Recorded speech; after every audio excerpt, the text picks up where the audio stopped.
Muito bem, Antônio. Pode começar. Obrigada. Viu? Obrigado, prof.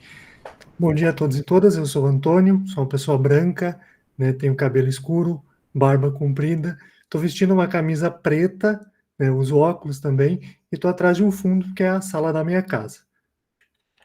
Como a professora Andréa falou um pouquinho, né, eu sou o Antônio, tenho 31 anos, sou jornalista, enfim, como ela já me apresentou, eu vou acabar suprimindo esse slide, e eu fui convidado, né, para conversar um pouquinho com você sobre capacitismo, um tema novo, né, e aí também ainda é bastante recente pesquisas brasileiras sobre, né, mas acho que é importante a gente conversar sobre, ler, né, se questionar, e a gente vai fazer bastante isso ao longo da nossa exposição, então, gente, aqui é um momento para a gente aprender e também desconstruir alguns conceitos, vai ter um momento para a gente fazer isso, então, sempre que quiserem se manifestem, me interrompam, porque enquanto eu estou apresentando, eu não vejo vocês, então, se vocês levantar a mão, infelizmente, eu não vou ver, mas fiquem à vontade para me interromper, perguntar, questionar e principalmente contribuir. Né? Acho que esse é o principal. Antônio, Oi. Deixa eu só dizer, acho que a Vanessa levantou a mão, mas se você preferir, Vanessa pode apresentar também os slides,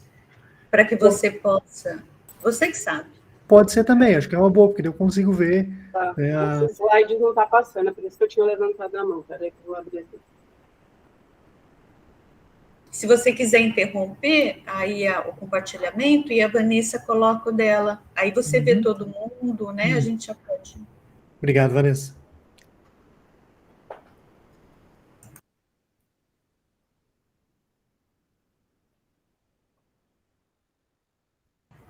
Enquanto isso, Inês, tudo bom? Bom te ver aqui.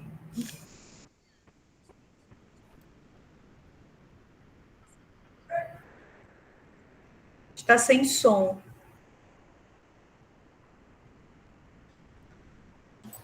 Estou perguntando se vocês estão vendo a minha tela.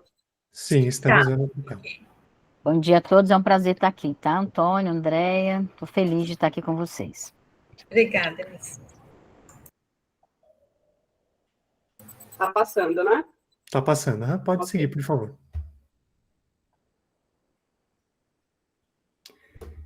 Então, gente, como que tudo isso começa? Eu sou uma pessoa com deficiência, como foi falado no início, eu tenho deficiência física, é congênita, devido a uma sequela de paralisia cerebral, né? Então, na infância, eu nasci com deficiência, cresci com ela e vou viver com ela a minha vida toda, né? Claro, existe todo um processo de recuperação física, enfim, passei por inúmeras cirurgias e isso fez com que eu pensasse sobre o porquê que eu era uma pessoa com deficiência. E esse pensar sobre ele é importante porque a gente parece ser uma minoria na sociedade, daqui a pouco a gente vai ver mais sobre isso, mas não é comum que nós estejamos nos locais. E aconteceu isso comigo na escola, eu era a única pessoa com deficiência na minha escola durante praticamente toda a minha infância. Depois, quando eu já estava saindo da escola, começaram a vir mais, e na universidade não foi diferente. Em 2013, quando eu entrei no curso de jornalismo, eu descobri que haviam 3 pessoas com deficiência no curso, eu e mais 2. E aí eu pensei, como é que eu vou trabalhar? Se essas pessoas não estão na universidade, provavelmente existam poucos profissionais no mercado de trabalho. E aí eu comecei a pensar como é que eu ia conseguir trabalho, porque a gente estuda, claro, porque gosta, porque se identifica num tema, mas também para a gente poder trabalhar e ter uma vida profissional e pessoal, né, de acordo com aquilo que a gente acredita. Então, esse questionamento ele ficou comigo durante o curso. Aí comecei a fazer leituras, buscar, conhecer alguns jornalistas com deficiência que tinham relevância, né, no trabalho que faziam, e eu transformei isso no tema do meu TCC. Meu TCC foi, na época, jornalismo e pessoas com deficiência. Eu fiz uma análise de uma revista chamada Revista Incluir, que hoje não existe mais, mas ela foi uma publicação de referência durante muitos anos em temas de pessoa com deficiência. E depois disso, o meu TCC acabou sendo escolhido pela universidade onde eu estudei aqui no Sul, que é a Universidade Fevale, em Novo Hamburgo, para ser publicado como artigo. Eu fiz um resumo dele, depois ele virou um outro artigo também numa revista da universidade por 2 anos consecutivos, e eu comecei a pesquisar. E a pesquisa ela vem ao encontro da descoberta do tema do capacitismo. No próximo slide eu mostro um pouquinho sobre a pesquisa também. Em 2018, já formado, eu segui pesquisando. E aí eu abri um pouco a pesquisa focada em mídia mesmo, porque como eu sou jornalista, eu queria entender também essa representação midiática, e a gente construiu um artigo chamado A Representação das Pessoas com Deficiência na TV, uma análise da série Sobre Rodas com o paratleta Fernando Fernandes. Então ali a gente analisou os episódios e entendeu como que se dava aquela representação. Se ela era positiva, se ela não era positiva, o que faltava de fato para que isso pudesse ser inclusive, principalmente, representasse as pessoas com deficiência que assistiam, mesmo sonhavam estar na televisão, produzindo algum conteúdo parecido. Na sequência, eu mudo um pouquinho o norte para ir para a questão de nomenclatura. Por que a gente é chamado de pessoa com deficiência? E quais os termos que vieram antes? Por exemplo, que a gente escuta muito ainda, portador de deficiência, deficiente, pessoa com necessidade especial. Então, aqui a gente começou a estudar essas transformações e o que elas traziam de bom para nós. Na sequência, eu falei um pouco sobre identidade. Como que o novo termo, pessoa com deficiência, também apresenta os seus problemas. Porque apesar de ele ser muito bom, ele já está indo para um lado de ser capacitista. Daqui a pouco a gente vai falar um pouquinho sobre isso também. Em 2022 também, a gente focou num tema que foi bem relevante na época, que foi capacitismo na mídia. Como que a mídia trabalha essa questão no jornalismo, especificamente. Então, a gente pegou títulos de diversas matérias jornalísticas, na época a gente analisou 72 títulos diferentes, para entender como que as pessoas eram representadas. E em 2023, a gente publicou um sobre influenciadores digitais com deficiência. O que essas pessoas estão fazendo na internet e como que isso é positivo ou não para a inclusão de pessoas com deficiência. Essa timeline, ela explica a trajetória de forma geral, né? Aqui eu tenho já 19 publicações, não caberia todas aqui, então eu separei as principais, para a gente entender um pouquinho sobre essa representação e como que ela se dá. Inclusive, estou trabalhando em alguns artigos novos que falam sobre questão corporal, né, em atletas, por exemplo, a gente está trabalhando com fisiculturismo de pessoas com deficiência. Também tem uma ideia para esse ano sobre pessoas com deficiência em plataformas de conteúdo adulto, né? Existem pessoas com deficiência produzindo conteúdo. E a ideia é entender como que esse conteúdo representa e se representa as pessoas, ou se elas são apenas objetos, né, de pessoas sem deficiência. Então, eu sigo pesquisando porque as perguntas seguem aparecendo e a gente vem transformando isso em pesquisa para também entender como que as pessoas se veem nesse ambiente, né? Pode seguir. Para a gente começar, a gente fala um pouquinho sobre terminologia. Se a gente sabe que hoje o correto é pessoa com deficiência, mas como é que a gente chega nisso? Começa, né, a primeira vez que se fala sobre isso é em 1934, na Constituição Brasileira, que surgem os termos inválido, aleijado, incapacitado, defeituoso ou desvalido. Em 37 tem uma atualização, né, os termos anteriores são substituídos por excepcional, então aí surgem as pessoas excepcionais. Em 78, novamente, passa por uma atualização que surge o termo deficiente, ele é a primeira vez associado à pessoa, então, ao mesmo tempo que existe o termo deficiente, ele vem com a pessoa deficiente, então ali já começa a ter uma transformação para ser mais humano, digamos assim, porque deixa de ser tão objeto. Entre 88 e 93 vem o termo portador de deficiência, que é um termo muito vivo, inclusive, ainda hoje, e ele está muito associado aqui à medicina, porque na medicina a gente tem as ideias de portar uma doença. Por exemplo, eu estou gripado, eu estou portando o vírus da gripe. Só que em determinado momento esse vírus vai sair do meu corpo. Com a deficiência isso não acontece. Nós seremos pessoas com deficiência, e aí tem a Vanessa que pode contribuir também, ou com doenças raras, a gente vai viver com a nossa condição a vida toda. O que a gente faz é buscar estratégias e tratamentos que facilitem a nossa vida. Eu, ao longo da minha vida, eu já fiz 11 cirurgias, mas eu não vou deixar de ser uma pessoa com deficiência por conta dessas cirurgias. Em 94, surge então o termo pessoas com necessidades especiais. Esse também é um problema porque ele é simplificado com o PNE. Né? Só que necessidades especiais, elas não têm ligações com a deficiência. Por exemplo, eu posso ter uma necessidade especial de receber um abraço, mas isso não tem relação com o fato de ser ou não pessoa com deficiência. Eu entendo que o correto aqui seriam necessidades específicas, porque aí a gente pensa na especificidade de cada pessoa que vai ser atendida naquela situação. Inclusive, fazendo um adendo aqui de uma situação, semana passada, eu e minha noiva, a gente foi se encontrar com um corretor, e ele me disse que tinha unidades de apartamento para PNS, pessoas portadoras de necessidades especiais. Então, a gente está vendo que a gente está falando de um termo de 78, mas a gente está em 2024, e ele segue muito vivo nas falas e nas memórias das pessoas.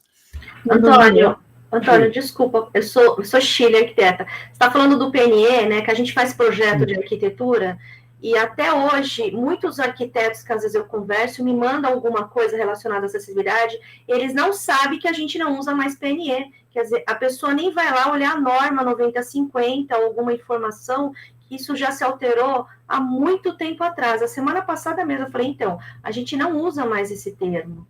Então, assim, você vê a dificuldade da pessoa não estar atualizada no conteúdo e como deve ser usado corretamente, né? Perfeito, Shirley. Obrigado pela contribuição.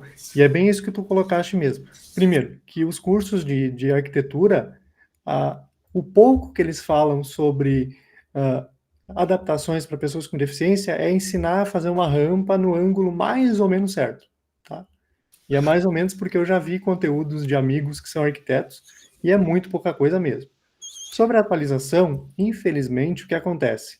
Como esse assunto não é debatido amplamente, a gente não vai ver na televisão, nos jornais, né?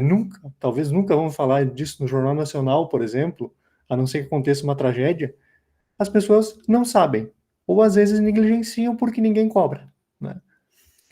Então, o nosso papel aqui também é alertar as pessoas. Olha, não use esse termo, isso já é ultrapassado, né? Tentar educar de uma maneira com que isso também não afete a outras pessoas, né? Porque, por exemplo, eu tenho amigos que, se ouvissem isso de uma conversa, simplesmente interromperiam a conversa e não falariam mais com a pessoa. O que eu também acho um pouco exagerado, porque eu entendo que o nosso papel, enquanto detentores desse conhecimento, é justamente ajudar.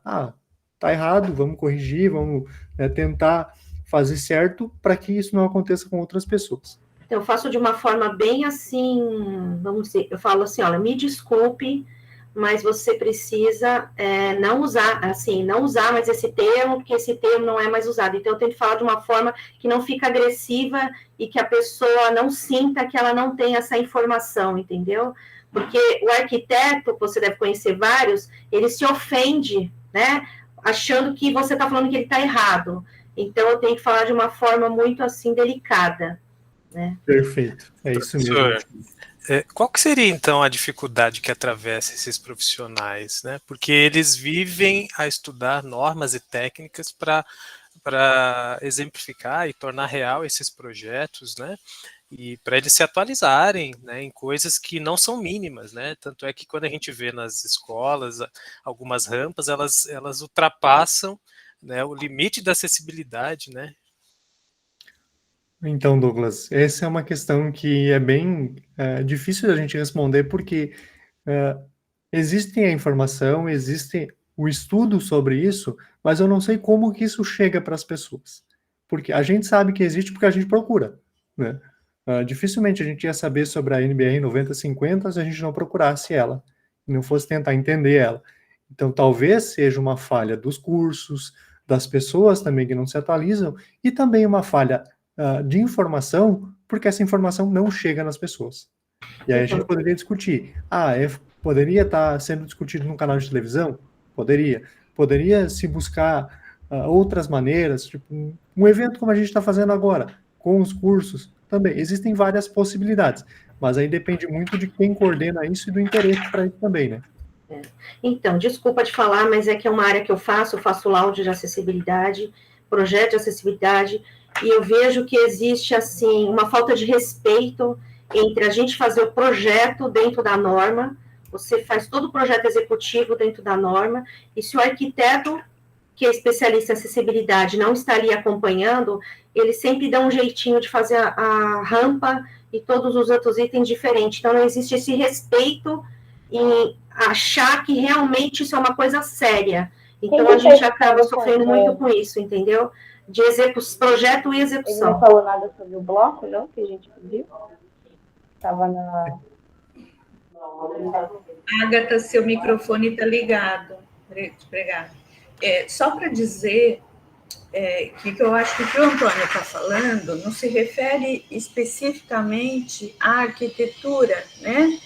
Mas como os cursos de graduação privilegiam no ensino, né, na sua matriz curricular, temas como deficiência, temas como racismo, temas como sexismo, né?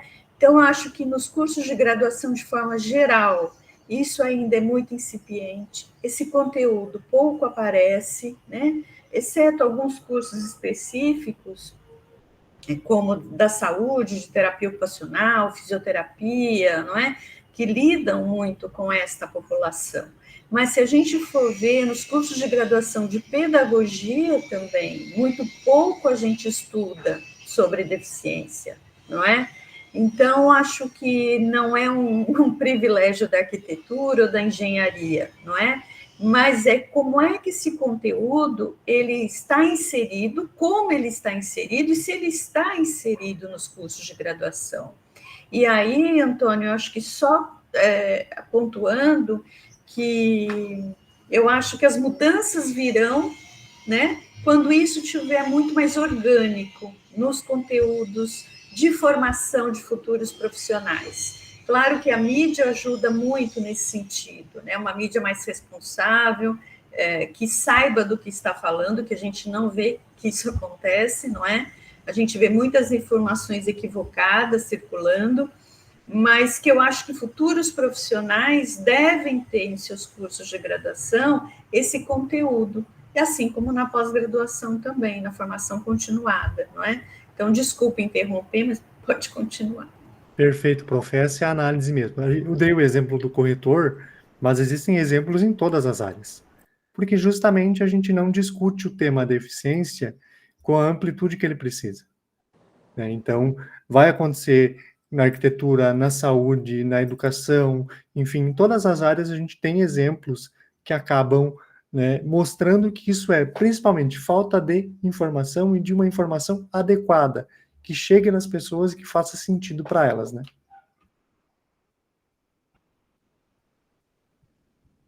Acho que caiu a apresentação. Vanessa, parou a apresentação.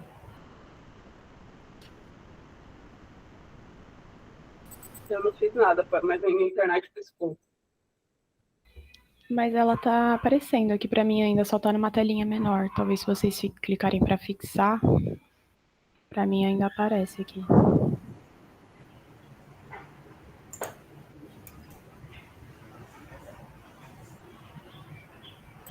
Tá aparecendo ou não? Senão eu tiro e coloco de novo, porque Para mim não aparece.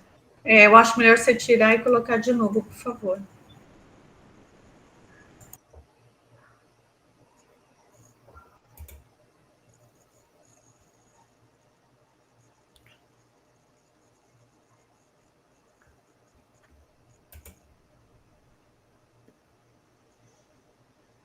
Voltou. Obrigado. Pode seguir, por favor. Aqui eu trago um pouquinho dos dados do censo de 2022 sobre os números gerais de pessoas com deficiência no Brasil.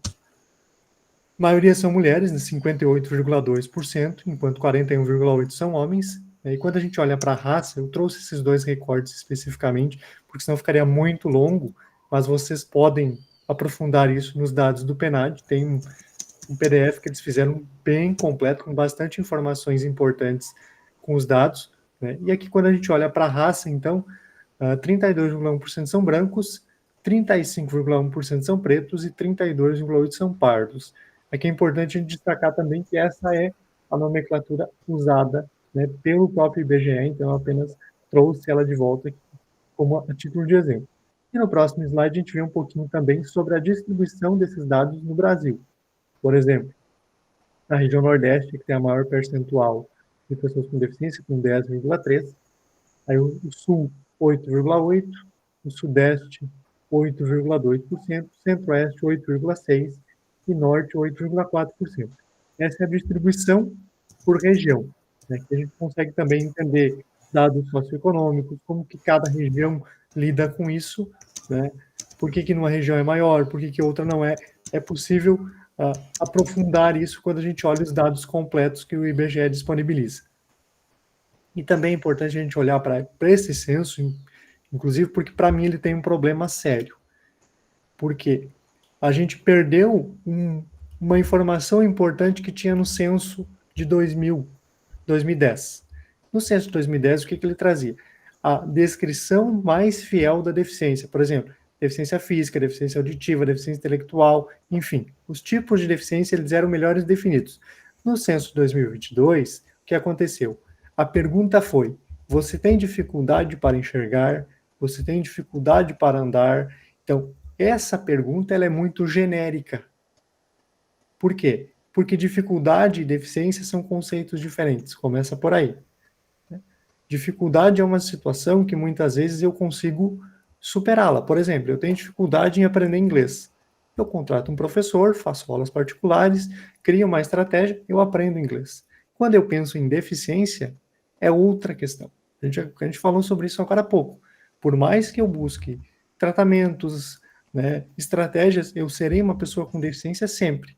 Então, quando eu coloco deficiência e dificuldade lado a lado, a gente acaba abrindo alguns questionamentos que atrapalham no levantamento de dados, que consequentemente atrapalham na criação de políticas públicas e de uma efetiva inclusão das pessoas com deficiência na sociedade. Então, a própria diminuição de 45,6 milhões para 18, que foi o que aconteceu de 2010 para 2022, ele é um tema a ser olhado com uma certa atenção. Por quê? Eu, nos meus estudos lá em 2017, eu coloquei no meu trabalho que o número de 45 milhões, ele já era questionável. Por quê? O que foi feito em 2010 também faltou questões. Faltou uma amplitude maior no entendimento do que era uma deficiência, que gerou o número de 45. Em 2022, a mesma coisa. E ainda piorou um pouco porque se misturou deficiência e dificuldade, que são conceitos diferentes. Então, essa diminuição de números ela é perigosa por quê? Diminui o percentual de políticas públicas. Se o número de pessoas é menor, talvez, como já existe um projeto tramitando da diminuição de percentual de lei de cotas, né, a substituição do cumprimento da lei de cotas por outros trabalhadores. Então, isso é perigoso porque a gente inclui muito poucas pessoas ainda, e com a diminuição desses números e com a dificuldade de entender esses números de fato, isso pode ficar ainda pior, né? Então, é um ponto para a gente olhar com atenção e torcer que daqui a 10 anos a gente consiga abrir mais o censo, né? Fazer uma pesquisa mais aberta para que a gente consiga, de fato, entender, né, quais são esses números e onde estão essas pessoas. Oi, Luísa, pode contribuir, por favor.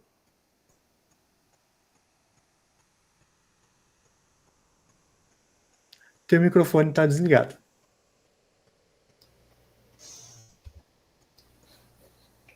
Maria Luísa, você vai falar ou eu falo na sequência? Acho que nós duas levantamos juntas. Bom, eu vou falar então. Antônio, eu achei assim de uma pertinência essa sua fala quando você mostra essa diferença, né? Porque quando você diz deixamos de saber qual é a necessidade específica, qual é o tipo de deficiência, e isso vai impactar nas políticas públicas, isso é essencial, né? E a sua sinalização, quando você nos convida a olhar esses dados, essa diferença do que era em 2000 para 2022, eu, assim, acho extremamente pertinente, porque quando você colocou essa apresentação, e eu vejo aí no Nordeste 10,3%, eu fiquei imaginando, bom, o que será que tem dentro desses 10%, né? Será que é uma questão no déficit social, por exemplo? Será que tem aí a questão da deficiência intelectual? Porque nós sabemos que tem a deficiência intelectual, a falta de alimento, ela contribui para o déficit no desenvolvimento cognitivo, né? Isso tem estudos aí, e aí você está me dizendo, no primeiro momento, quando você colocou essa apresentação, foi isso que me veio. E aí você diz, olha, nesse momento nós não conseguimos saber o que é. Então, é bem preocupante essa sua colocação, né? De como foi sendo levado a mudança aí pelo IBGE para trazer esses dados. É isso, é uma colocação de um susto que me deu quando você trouxe isso, viu? Só quis compartilhar. Obrigado, Gil. Realmente isso é preocupante. Na época até eu escrevi um texto sobre o levantamento de dados, depois até posso compartilhar com vocês. É uma opinião, na verdade, eu misturei informações e opinião numa coluna que eu escrevo, mas a gente perdeu um pouco essas questões de refino de dados. Eu acho que a metodologia está correta, o que a gente deveria ter feito é refinar esses dados de uma maneira melhor. Mas deixar a Maria falar também, depois eu complemento. Na verdade, são duas questões. Eu trabalho numa Secretaria dos Direitos da Pessoa com Deficiência e desde 2010, quando ela foi implementada, a gente tem acompanhado as questões das pesquisas do censo 2010 e agora 22. O que a gente percebe é uma fragilidade de fato do questionário técnico que a gente imagina que todo subsídio técnico para a formulação das questões tem toda uma fragilidade nesta construção. Então, assim, as informações elas acabam sendo enviesadas desde 45, assim como tem um número agora bem menor, né? A gente fez reuniões técnicas junto ao regional do IBGE, né, com esse questionamento, e saiu agora, com a volta das conferências municipais dos direitos da pessoa com deficiência, um questionamento da própria população, que agora está levando, né, para a estadual, que começou ontem, vai até amanhã, um dos questionamentos que tem a ver com a necessidade de que esse questionário seja melhor desenhado do ponto de vista técnico.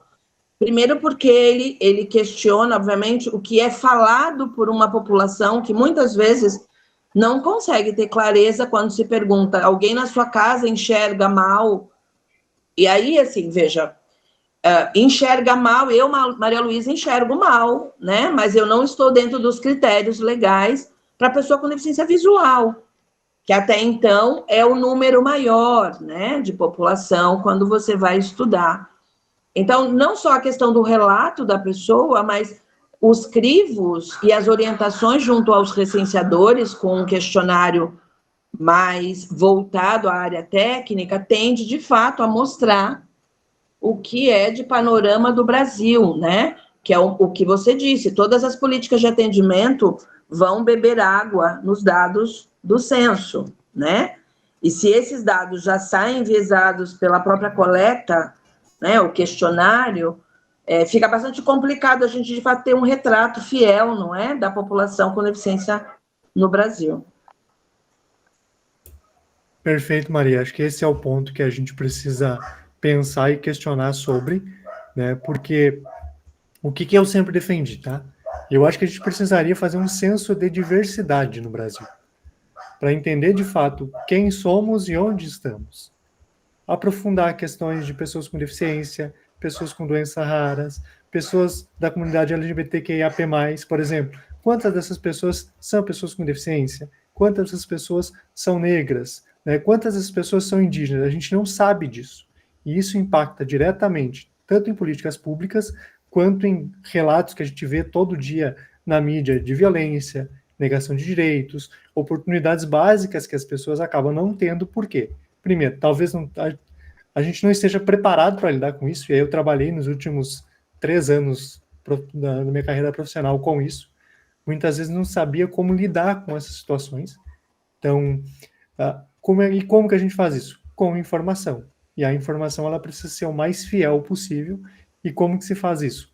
Ouvindo os conselhos, as pessoas, fazendo uma conversa ampla. Claro, a gente sabe que o Brasil é imenso, mas é possível fazer. Só que para isso precisa, primeiro, uma estratégia bem definida e paciência. A gente não vai conseguir fazer um levantamento desse em 6 meses.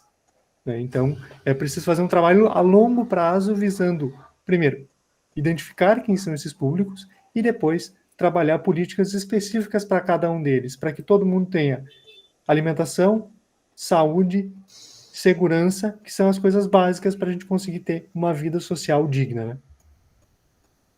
Pode seguir, Vanessa, por favor.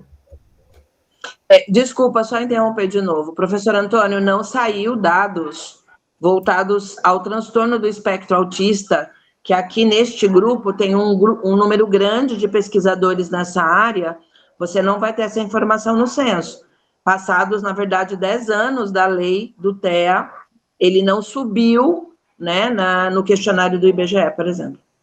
Pois é, isso é uma outra questão, né, que acaba mascarando dados e, infelizmente, a gente não consegue pensar em políticas públicas eficientes para a comunidade autista, por exemplo. Né? E aqui a gente vai entrar no nosso tema principal agora com essa frase da minha querida amiga e pesquisadora também, Vitória Bernardes. Não sei se vocês conhecem a Vitória, se não conhecem, conheçam. Ela é uma grande pesquisadora aqui do Rio Grande do Sul, que eu tenho orgulho de dizer que é minha amiga, né, e faz parte do Conselho Nacional de Saúde, enfim, ela é muito atuante na causa da pessoa com deficiência, e numa entrevista que eu fiz com ela para um veículo de comunicação que eu trabalhava, ela disse a seguinte frase: o capacitismo está para as pessoas com deficiência como o racismo está para as pessoas negras, o machismo está para as mulheres e a xenofobia está para os estrangeiros. Essa é uma frase bem forte, mas ela ilustra muito o desafio que a gente tem. Né? Primeiro, entender o que é isso, porque até muito pouco tempo não se sabia o que era capacitismo, não se tinha uma visão clara sobre o conceito, e a partir do momento, se eu não entendo, como que eu atuo em cima disso? Se eu não sei o que é, como que eu incluo, como que eu respeito, como que eu mudo as minhas atitudes, se de fato eu não sei o que é. E agora a gente vai conhecer um pouquinho, então, sobre o conceito de fato. Então, o conceito de capacitismo, o que é? É o nome dado ao preconceito relacionado às pessoas com deficiência. São atitudes discriminatórias que classificam as pessoas com deficiência de acordo com o corpo ideal e capacidade funcional. Esse é o conceito técnico do termo. Mas é possível abranger ele, por exemplo, para quando a gente pensa na terminologia.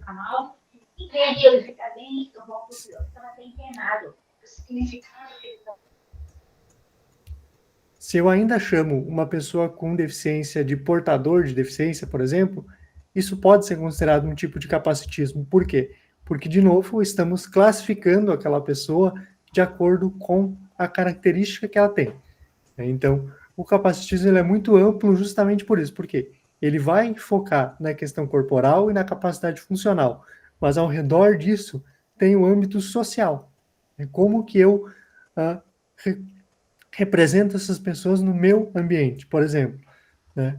Será que uma pessoa com deficiência pode trabalhar? Esse é um questionamento que eu cansei de ouvir. Né? Quando eu trabalhava numa empresa, na área de diversidade e inclusão, as pessoas chegavam para trabalhar, a liderança daquelas pessoas diziam que não queriam elas, porque elas não podiam trabalhar ali, sendo que a pessoa nem chegou para trabalhar.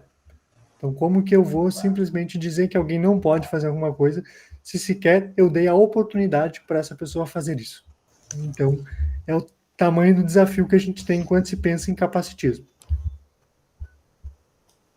Pode seguir. E aqui um pouquinho do histórico desse termo. Por quê? Porque ele surge nos Estados Unidos, em meados dos anos 80, e originalmente é chamado de aplacement, que em tradução livre para português fica capacitismo. Né? E no Brasil esse assunto ganhou relevância a partir de 2014, através de uma hashtag nas redes sociais chamada É Capacitismo Quando? Inclusive esse termo virou artigo científico num periódico, porque foi pego todas as expressões que as pessoas trouxeram lá, as situações que as pessoas viveram, para ilustrar o que de fato é capacitismo. Então, vai desde a simples questão do termo até negação de oportunidades, né, tratamento diferenciado, exclusão social, né, toda essa gama de situações que excluem a pessoa única e exclusivamente por ser pessoa com deficiência. E aqui eu queria fazer um parênteses para contar uma história para vocês. Eu nem sabia, não sabia disso, não sabia que eu chegaria nesse momento aqui, mas logo que eu estava iniciando minha trajetória profissional, eu devia ter uns 17, 18 anos, eu fui para uma entrevista de emprego. E essa entrevista de emprego era no segundo andar de um prédio. Mas até aí tudo bem, a escada tinha corrimão, tudo de subir tranquilamente. Fiz a entrevista, a pessoa viu o meu currículo, gostou do que viu, se comunica bem, tudo certo. Só que quando eu vou embora, essa pessoa sai junto comigo e ela fica olhando eu descer as escadas. E até hoje eu estou aguardando o retorno da entrevista. Então, qual foi a avaliação ali? Esqueceu-se o currículo, as capacidades que eu tinha na época, mas se considerou o fato de descer uma escada. Claro que é mais difícil descer a escada, mas será que eu deveria ter sido avaliado somente por isso ou pela minha capacidade profissional naquele momento? Então, às vezes, situações pequenas no dia a dia, até um olhar diferente faz com que a gente acabe sendo tratado de uma maneira diferente simplesmente por ser pessoa com deficiência. E isso é, além de ser extremamente ruim para a nossa saúde mental, a gente acaba sendo excluído de direitos básicos, como nesse meu caso foi o trabalho. Eu só queria trabalhar, eu só queria ter uma oportunidade profissional e eu acabei sendo eliminado de um processo seletivo por causa de uma escada. Pode seguir, por favor. Aqui eu trago um pouquinho para a gente entender como que o capacitismo ele se estabelece em diferentes âmbitos sociais. Por exemplo, o terminológico. Quando a gente usa os termos o especial, o deficiente, o PNE, portador de deficiência, aleijado, por aí vai. Por que isso é um ato capacitista? Porque eu desconsidero a pessoa e foco em algo dela, né? No caso, a deficiência. Então, eu esqueço que existe um ser humano, um profissional, uma pessoa que tem desejos, tem anseios, e eu foco na deficiência, né? E os termos ali, eles focam nisso também. Por quê? O que faz uma pessoa especial? São as capacidades que ela tem, as habilidades que ela possui, ou o simples fato dela ter uma condição diferente da minha, né? Por exemplo, deficiente. O que significa o termo deficiente?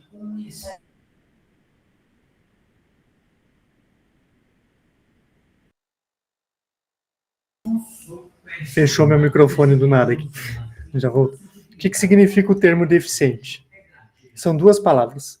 É déficit e ciente, ou seja, eu tenho consciência que eu sou menos que outra pessoa. Isso é extremamente ruim, porque cria um imaginário que, de fato, nós somos menos que os outros, o que é absolutamente errado.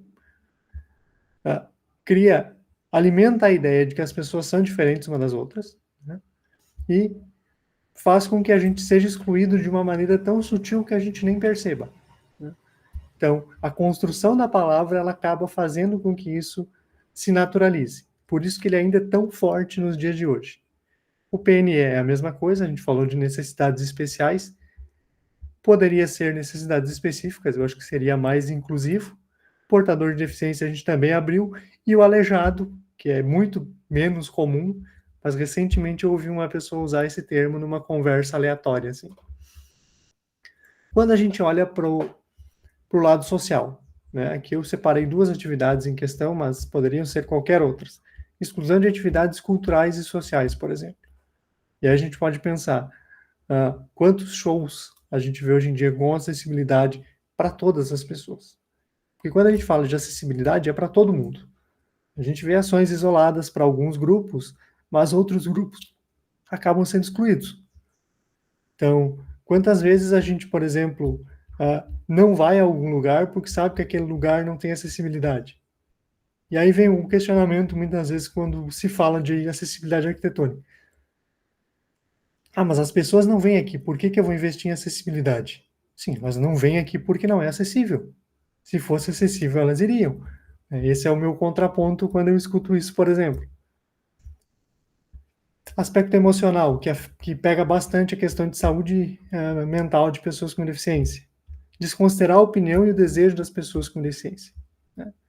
Quantas vezes alguém disse para uma pessoa com deficiência, e talvez vocês já ouviram também, mas é melhor para ti que seja assim. Tá, mas é melhor por quê? Porque eu disse que é, ou porque tu acha que é melhor para mim? E outra, tu me perguntou se isso de fato é melhor para mim, que é o mais importante.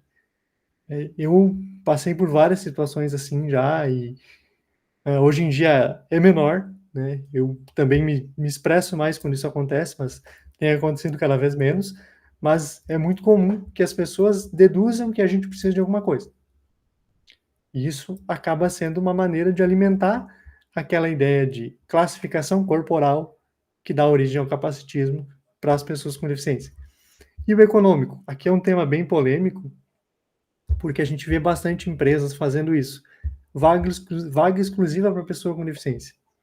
É legal. É uma ação afirmativa para pessoa com deficiência. Mas somente vagas exclusivas acaba sendo exclusão. E se é exclusão, é capacitismo.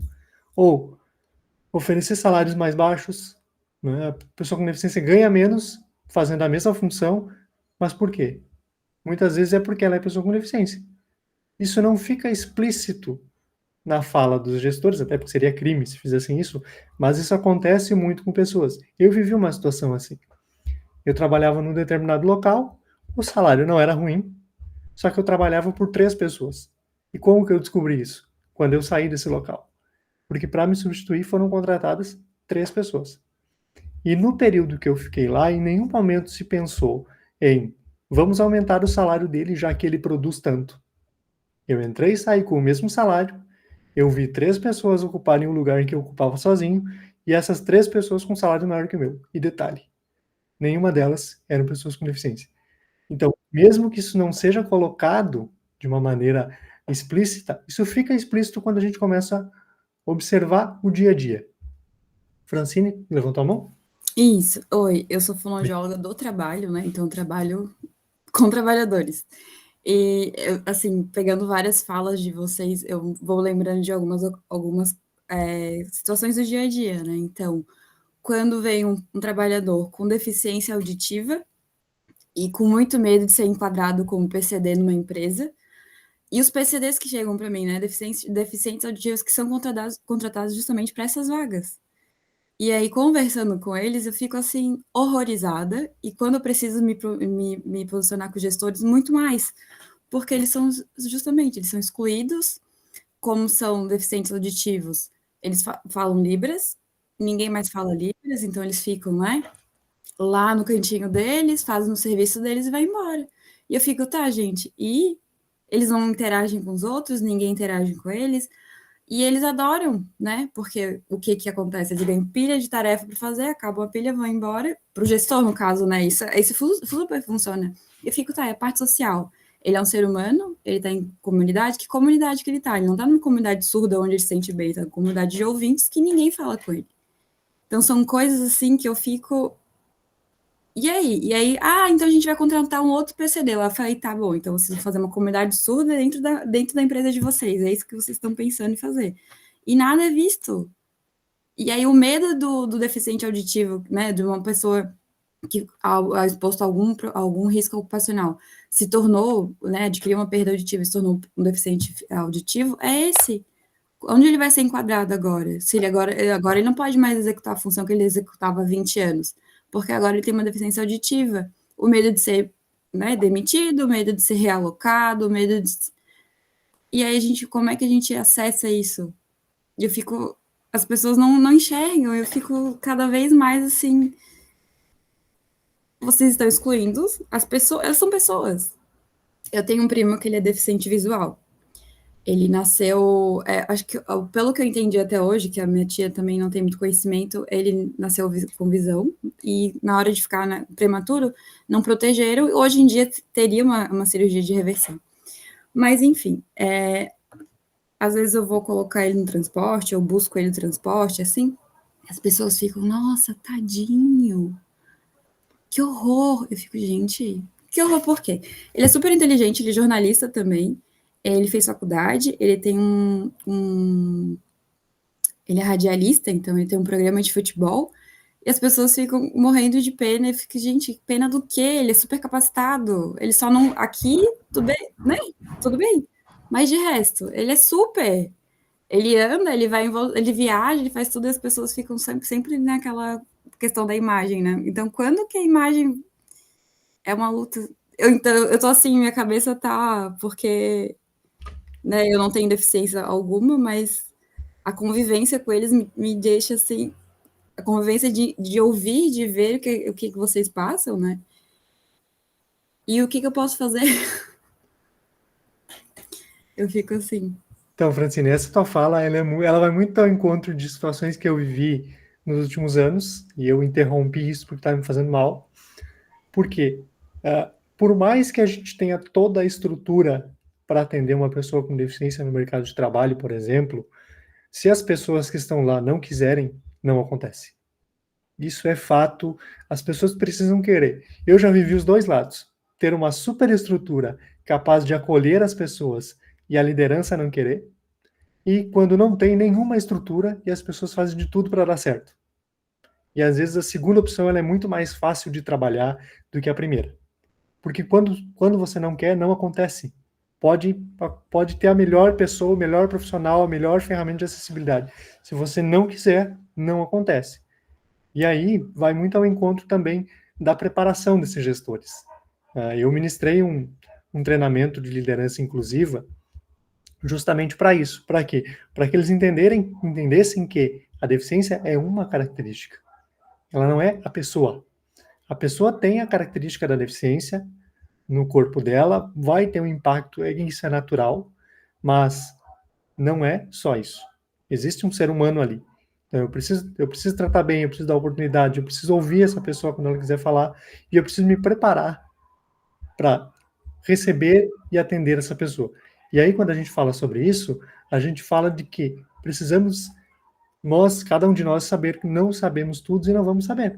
Então, eles me viam muito como um cara que sabia tudo sobre pessoas com deficiência. E eu tinha que desconstruir isso, porque eu não sei tudo. O que eu faço? Eu converso com a pessoa. Me fala o que tu precisa. Se eu não conversar com ela, eu nunca vou saber. E é o básico. A gente não está falando de nada absurdo, né? Que uma situação que precisa fazer uma engenharia nunca vista. Não, conversa com a pessoa. Ela vai te falar. E principalmente que essa conversa seja acolhedora. Não vai chegar, o que tu precisa para trabalhar? Conversa, se aproxima, se torna amigo dessa pessoa, porque tudo fica mais fácil. Douglas? Essa discussão, ela é tão interessante e ela me atravessa de todas as formas, não só academicamente, né? Eu sou uma pessoa com autismo e eu sou acompanhado pelo autismo desde a infância, quando os nomes dados a mim eram aqueles os mais feios possíveis, né? Até chegar hoje. E aí a colega falou de enquadramento, e aí eu me lembrei exatamente do dia que a deficiência, o autismo começou a chegar nas famílias ricas, nos famosos, e algumas leis começaram a beneficiar a gente, né? Então hoje eu tenho uma carteirinha que me identifica e tal. E eu, depois de 17 anos numa grande instituição, falei, eu vou falar, né, sobre mim e vou ocupar esse lugar como uma pessoa com deficiência. Aí falaram, não, você vai precisar agora passar no médico do trabalho para o enquadramento de PCD. E aí vem um laudo horrível dizendo que eu tenho deficiência mental, outra coisa, né? E aí eu lembro que quando eu cheguei com esse papel na gerência, aí falaram para todos os professores ali e tal, aí uma colega minha, vamos para a reunião? Vamos. Aí ela me pegou pelo braço para me acompanhar, né? E eu sempre fui uma pessoa muito autônoma, nunca tive problema nenhum. Então, o significante sobre a pessoa começa o imaginário a ocorrer ali de uma forma estranha. E aí o capacitismo, ele caminha, às vezes, de forma sorrateira, né? Porque eu era chefe de um setor que cuidava de inclusão dessa instituição, e aí as coisas começaram a deixar de vir para a minha mesa, né? As atribuições, as discussões não passavam mais por mim e eram tomadas por outras pessoas, até que eu fui desligado, né? E aí na forma da lei, como eu vou comprovar que era capacitismo, né? Que essa experiência foi dessa forma. Então, eu acho essa discussão assim, muito importante, né, aqui dentro da universidade, para que a gente pense junto formas de tornar isso mais palatável para aqueles que não entendem, né, sobre isso. Obrigado, Douglas, pelo teu depoimento. E aí tem um ponto interessante, né? A questão do enquadramento. Já passo a palavra para vocês, tá? Só para a gente não perder o gancho aqui. O enquadramento, eu acho ele bastante problemático, mas sem ele a gente teria mais problemas. Porque, assim como a gente tem dificuldade, muitas vezes, de mostrar que somos pessoas com deficiência, e temos que provar e provar muitas vezes, sem o enquadramento, aí a gente teria empresários mal intencionados, por exemplo, que pegariam pessoas para dizer que são pessoas com deficiência para cumprir a cota e não ser multado pelo Ministério do Trabalho. Eu acho que ele precisa ser aprimorado, ele precisa ser humanizado, sobretudo, né? Mas sem ele a gente sofreria ainda mais porque seria negado o direito básico ao trabalho. Então, como a gente falou desde o começo, sempre tem oportunidades, a gente sempre tem que estar buscando o aprimoramento dessas estratégias para que a gente consiga ser o mais inclusivo possível. Eu acho que foi a Anice que levantou a mão, né? Olá, bom dia. Eu sou fisioterapeuta. O meu foco principal, tanto de pesquisa quanto de trabalho, é paralisia cerebral. E eu trabalho com crianças. Mas o exemplo maior que eu tenho no que eu vou dizer, até foi com um paciente meu com mielomeningocele, que é uma alteração de coluna. E um vídeo que a gente assistiu da doutora Isabel Maior também, que está fazendo uma conexão aqui, é a falta de capacidade de sonhar, a falta da gente dar a essas crianças a capacidade de sonhar e atingindo o social e o emocional. Né? Esse paciente meu com mielo, teve uma sessão que ele estava muito desmotivado e uma criança inteligentíssima, e aí eu comecei a falar de profissões com ele, do que ele gostaria de ser, para a gente inventar uma brincadeira em cima daquilo. E ele teve muita dificuldade de dizer, e aí eu percebi que isso nunca tinha sido muito incentivado para ele, porque a princípio não se achava que ele seria nada, né? Que ele não desenvolveria nada. E aí, num momento, ele olhou para mim com uma cara de criança e falou assim, eu quero ser policial. Eu falei, então, vamos brincar de polícia. E ele ficou extremamente feliz, porque acho que nunca ninguém tinha estimulado ele a brincar de uma coisa que ele gostaria de brincar, com o estigma de que ele não poderia ser, né? Então, ontem no vídeo da doutora Isabel me veio muito isso, né? Até onde o capacitismo está tirando dessas crianças a capacidade de sonhar, né? E aí eu comecei a sentir muita necessidade de motivar as crianças dentro das sessões, dentro de coisas que, aparentemente, a sociedade diz que é proibido para elas. Perfeita a tua fala, e é bem isso mesmo, sabe? A gente acaba sendo blindado de certas coisas. Um exemplo da minha infância. Eu agradeço muito a meus pais, porque eles sempre falaram abertamente sobre minha condição e sobre coisas que eu poderia ou não poderia fazer, mas eles nunca disseram, não faça. Por exemplo, não era indicado para mim jogar futebol. Eu sempre joguei futebol. E machuquei, sofri, enfim. Mas eles nunca disseram, tu não vai fazer isso. Talvez seja um pouquinho complicado, mas se tu quiser fazer, faça. E como isso foi determinante para que eu pudesse ser a pessoa que eu sou hoje. E quando tu faz esse relato para nós, isso é extremamente importante, porque o que impede essa pessoa de ser um policial? O fato de usar uma cadeira de rodas? Ele poderia ser um policial de qualquer maneira, mas a sociedade diz que para você ser um policial, uma outra profissão, você precisa ter a aptidão corporal, né? Por exemplo, os testes de aptidão corporal que se faz hoje, eles são absolutamente excludentes, porque você está dizendo que o corpo X ou o corpo Y não pode cumprir aquela função. Por exemplo, eu estava vendo para fazer concurso de escrivão da Polícia Civil. O concurso de escrivão da Polícia Civil tem teste de aptidão física. Por quê? E eu ainda, quando a prova sair, eu vou fazer essa prova. Se eu passar, a minha ideia é questionar judicialmente o teste de aptidão física. Eu sei que eu posso passar, mas eu vou questionar porque o questionamento deve ser, por que esta vaga especificamente precisa disso? Se você vai ser um agente de rua, até é aceitável. Até, porque vai até um ponto que talvez dá para questionar. Mas se eu vou fazer trabalho administrativo, eu não preciso fazer teste de aptidão física. Então, isso está tão enraizado que quase ninguém questiona, né?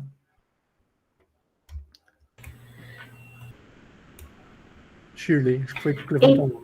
Deixa eu te contar tem a ver com todo esse assunto, uma situação que aconteceu comigo. Eu sou aqui de Santos, e teve um evento aqui de pessoas com deficiência, e eu sempre estou com os meus amigos, que eu participo de um grupo que é Empresta Minhas Pernas, e eu estou sempre com esses meus amigos, que todos são pessoas com deficiências, várias deficiências.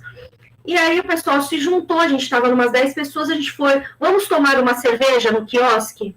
O que eu senti nesse momento? Então, nós éramos umas 10 pessoas, só eu e a mãe de uma menina, que a gente não tinha nenhum tipo de deficiência. A que atendeu a gente no quiosque, ela fez questão de colocar as mesas para poder atender todo mundo, foi assim, sensacional. Só que eu percebi ao redor várias pessoas olhando esquisito. E aí eu fiquei pensando, elas estão olhando esquisito para mim, que estou com eles, ou elas estão olhando esquisito, eles que estão comigo? Eu fiquei nessa coisa na minha cabeça. Bom, resumindo, foi um momento tão divertido, tão legal, que assim, nós éramos todos iguais, nós não tínhamos nenhuma diferença.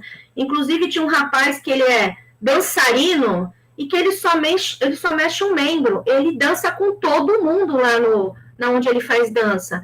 Então, assim, a gente estava ali, em todas as pessoas, cada uma com a sua deficiência, e para mim, era como se eu não tinha diferença nenhuma, mas eu percebi ao redor as pessoas, no olhar em relação a gente, entendeu? Então, você vê que eu me senti deslocada por eu estar com eles pela visão das pessoas. O estranhamento, ele também é um sintoma do capacitismo, e vai ao encontro daquilo que a gente falou no início. Se eu não conheço, se eu não convivo, se eu não sei absolutamente nada, quando eu vejo alguém diferente, eu acho estranho, né? Então, esse estranhamento, ele é um passo também, dependendo de como as pessoas entendem ele, para a exclusão.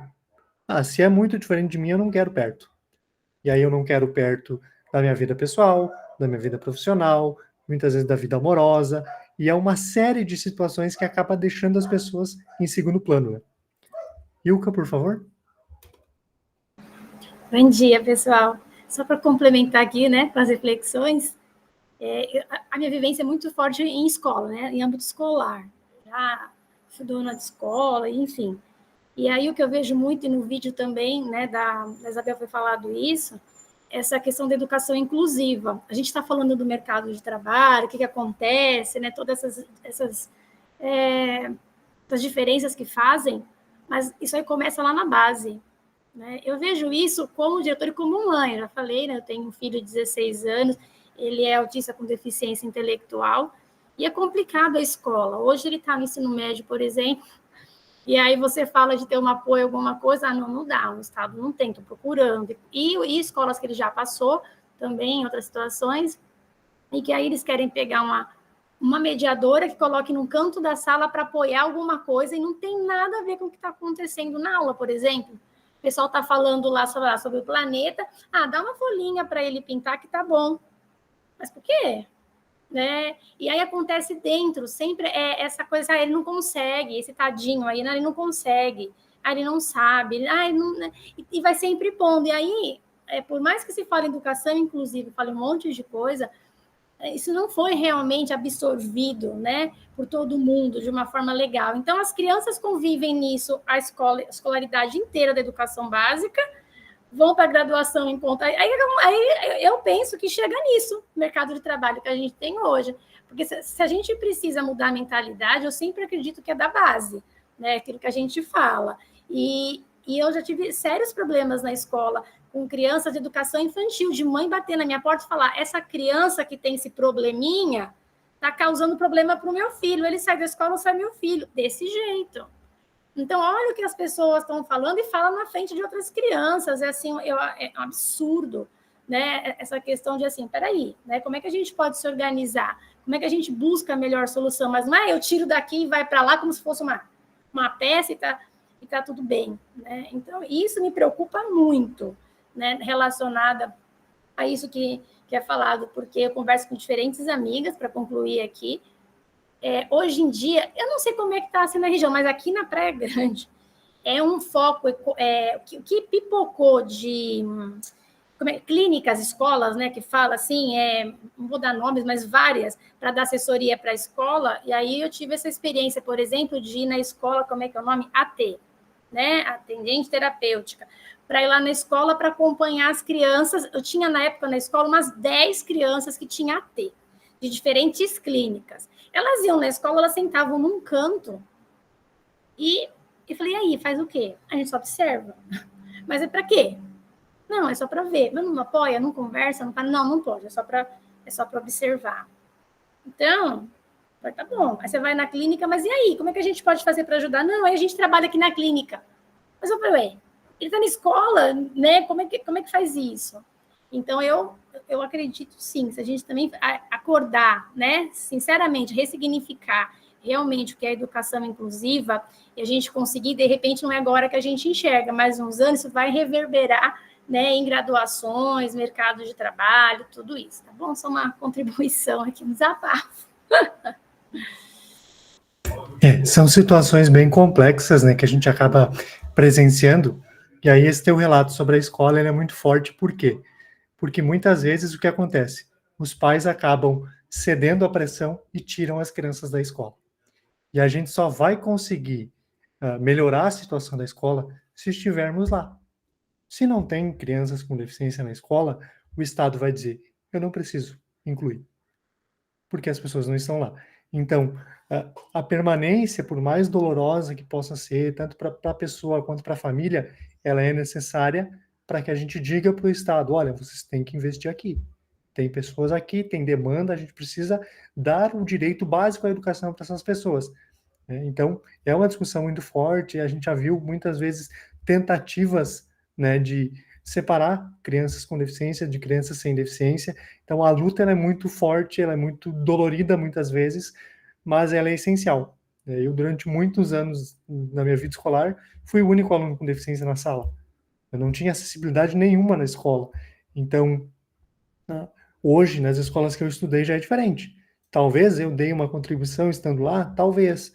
Depois de mim vieram outras pessoas, mas se meus pais tivessem me tirado de lá, talvez isso nunca teria acontecido.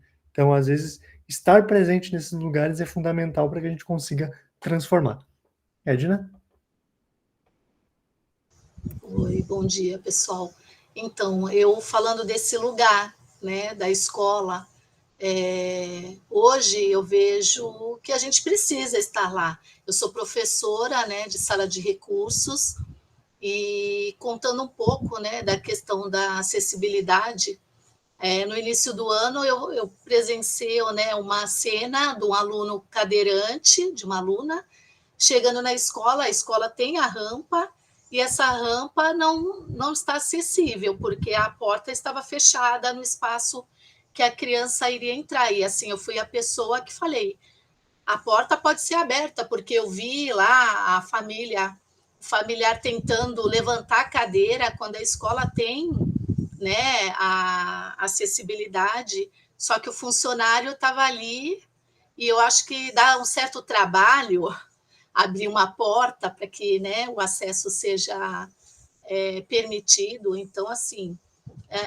muitas vezes a gente tem que estar ali presente, né, como deficiente ou não, para poder fazer esse direito acontecer, né? E em Santos também, quando acho que é Francine, não sei, Francine, falou da questão do aluno, né, da pessoa com deficiência auditiva em Santos, tem um novo componente curricular, onde os alunos, gradativamente, eles estão aprendendo Libras.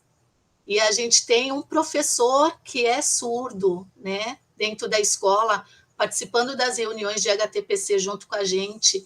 E, assim, esse estranhamento, ele acontece até entre os professores, porque fica aquela coisa, assim, como se comunicar com ele. E tem a intérprete que trabalha junto, né? E aí, assim, isso é algo que gradativamente, a gente, enquanto escola, a gente vai se aproximando, né, dessa pessoa como um profissional que está ali, né, se fazendo presente, e eu acredito que também esses alunos já estão tendo um olhar também diferente, né, se aproximando, se comunicando. Quando a gente, ontem teve uma aluna que me chamou e falou assim, professora, eu vi uma cena, né, com um aluno que é da escola, e assim, ela fez questão de me falar, porque assim, ela me viu como uma pessoa que poderia estar fazendo alguma coisa, né, porque ela me vê o tempo inteiro com ele, né, com esse aluno que tem autismo, e aí, assim, eu acho isso bacana, por ser referência. Então, assim, as coisas, elas... E assim, a minha formação é do tempo da pedagogia do excepcional, eu me formei em 94, e assim, o curso, ele era assim chamado. Então, assim, nessa linha do tempo, eu vejo bastante diferença, né, da época que eu estudei para hoje, né, com as políticas. Talvez seja devagar, né, no olhar de muitos, talvez muita coisa tenha que ser feita ainda, sim, mas assim, já teve muitas mudanças ali, e esses alunos estarem dentro da escola, que antes estaria numa escola especial, como foi o início da minha carreira, é muito legal, porque eu vejo uma sociedade também se modificando. Eu também já fui fazer passeios com aluno, né, que era PC na época, e uma pessoa que estava passeando falou, nossa, coitado, o que ele tem? Né? Então, assim, é preciso estar presente. Né? Eu participei da Paralimpíada no Rio, e aí, assim, também foi mostrado pela mídia aquela coisa, né, do mudar o impossível, né, de exemplos de sucesso. Eu pude vivenciar coisas que, assim, a gente não vê no dia a dia, dentro das escolas, né, enquanto equipamentos, cadeiras, que a gente não, nem no Brasil, isso aí assim, não é acessível à grande maioria, né, das pessoas, mas assim, eu fiquei feliz de saber que existe, né, próteses, né, formidáveis, coisas assim que... Então, assim, é preciso que todos nós sejamos o olhar, né, para ver o que está errado. Eu fiz uma viagem para o Nordeste e eu falei, gente, é impossível um deficiente sair de casa, porque as calçadas são todas, né, muito sem nenhuma forma de acessibilidade. Uma pessoa que usa cadeira de rodas, muitas vezes não pode nem sair de casa, ter os acessos que são legais, né? Tem direito. Então, assim, só para fazer a minha colocação. Tá bom? Obrigada. Eu que agradeço pela tua colocação, e tua fala é importante porque os avanços existem, né, como muito bem colocaste, são gradativos, mas eles estão acontecendo.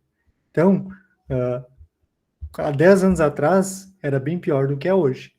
Eu vejo isso na rua, eu saio para a rua todos os dias e tem muita coisa que melhorou, tem muita coisa a melhorar ainda, mas aos poucos a gente vai, né, evoluindo. Por exemplo, a presença dos conselhos municipais da pessoa com deficiência, isso é fundamental, porque ali se consegue muitas melhorias, né, desde questões simples como a calçada, como o acesso, né, a direitos fundamentais como saúde, educação. Então, a existência desses órgãos, que a partir da LBI, 2015, se tornou obrigatório, faz com que as pessoas se unam e busquem soluções. Isso é fundamental para que a gente siga avançando.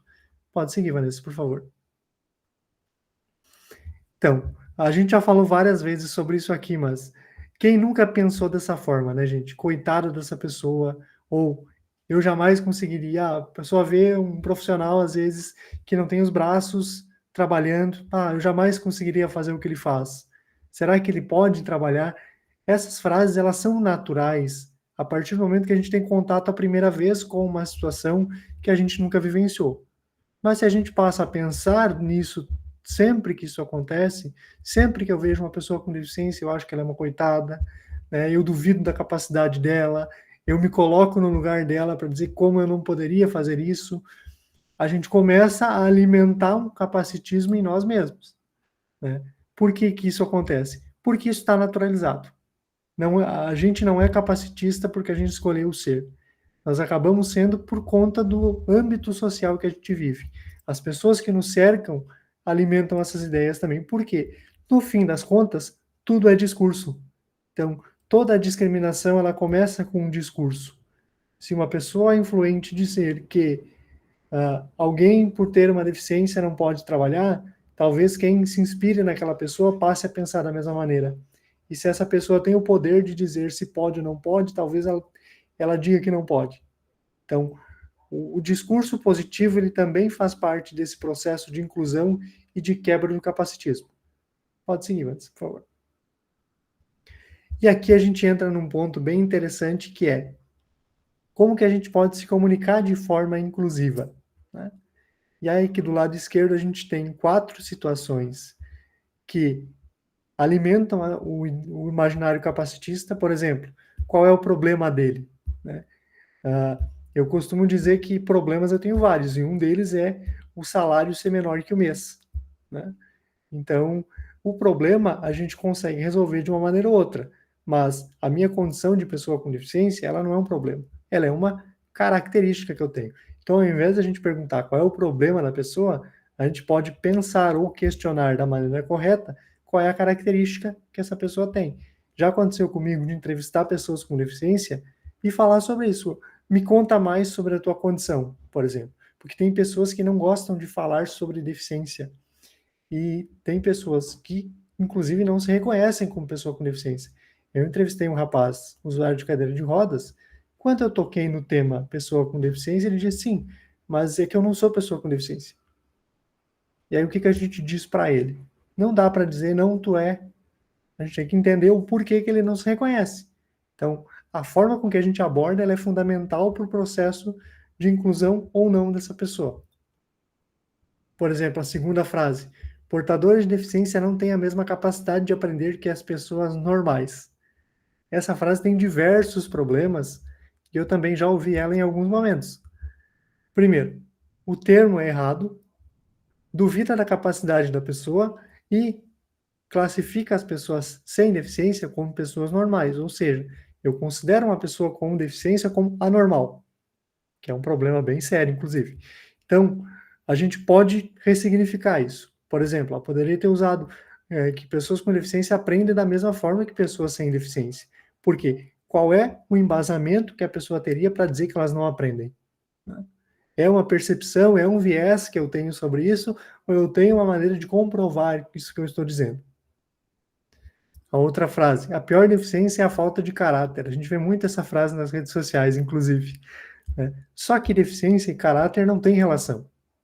Porque eu posso ser uma pessoa com deficiência mau caráter, assim como eu posso ser uma pessoa com deficiência de bom caráter. Porque o caráter, ele se forma a partir das nossas vivências e dos nossos valores. E ele não está associado ao fato de ser ou não pessoa com deficiência, né? Então, como que a gente repensa essa frase? Deficiência é uma condição humana e não tem relação com os nossos comportamentos. E a última: qual a limitação dele ou dela, né? Eu costumo dizer que limitação é o espaço que a gente está. Por exemplo, aqui na sala que a gente está, existe um limite de quem está dentro e de quem está fora. E a gente estabeleceu esse limite através de um link de acesso. Mas quando eu falo de pessoas, eu não tenho como medir se uma pessoa é limitada ou não para tal coisa. Então, o ideal seria a gente usar qual é a condição dele, porque daí a gente entende quem é aquela pessoa, se precisa de algum mecanismo de acessibilidade, qual é esse mecanismo. Mas eu dizer que alguém é limitado por ser uma pessoa com deficiência, eu já vou para um viés capacitista que vai muito para o caminho da exclusão dessa pessoa, né, em diferentes ambientes. Pode seguir, Vanessa, por favor. E aqui eu trago para a gente umas dicas de leitura, né, de alguns livros que eu uso bastante, um que eu escrevi e outro que eu participei, que são livros que nos ajudam a entender bastante essas questões, né, da pessoa com deficiência. Regina, por favor, pode ir, depois eu continuo. Deixa eu abrir aqui o meu microfone e minha câmera. Antônio, primeiramente queria te agradecer. É uma honra, assim, uma oportunidade poder ouvir, né, a tua experiência e fazer a gente refletir sobre tantas coisas. Muito obrigada. Eu que agradeço. E na verdade, ouvindo sobre toda essa gama de diversidades, né, nós somos muito diversos, seja por todo o material que nós tivemos oportunidade, que nos foi compartilhado pelas professoras, enfim, tudo isso que você está trazendo, para nos contar que realmente todos nós somos diferentes e trazemos uma condição, né? Mas existe dentro dessa dimensão do capacitismo, e hoje se fala muito sobre vários tipos de discriminação que existem.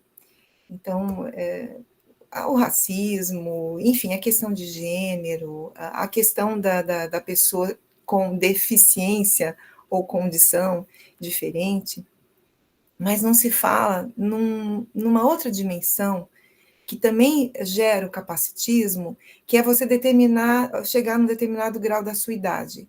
Hoje, para a sociedade brasileira, uma pessoa que atinge, por exemplo, 50 anos, ela se torna deficiente para o mercado de trabalho, ela se torna deficiente para estudar, ela é tida como uma pessoa incapaz.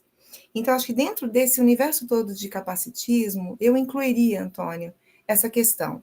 Ela é motivo do meu trabalho, eu que já sofri discriminação dentro do meio corporativo, ainda sofro, dentro da própria universidade. Então, eu acho que a gente precisa ampliar esse questionamento, já que hoje ele é uma oportunidade para todos nós.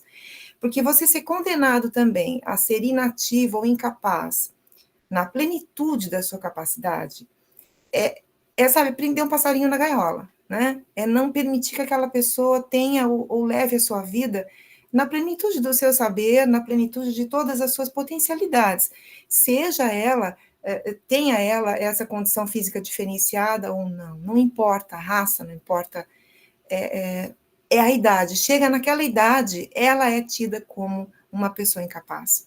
E pessoas aí com grande potencial de contribuição, e isso diria mundialmente falando, não é? Porque em alguns locais, por exemplo, da Europa, onde você tem de 3 pessoas, né, 2 são etaristas profundas, né?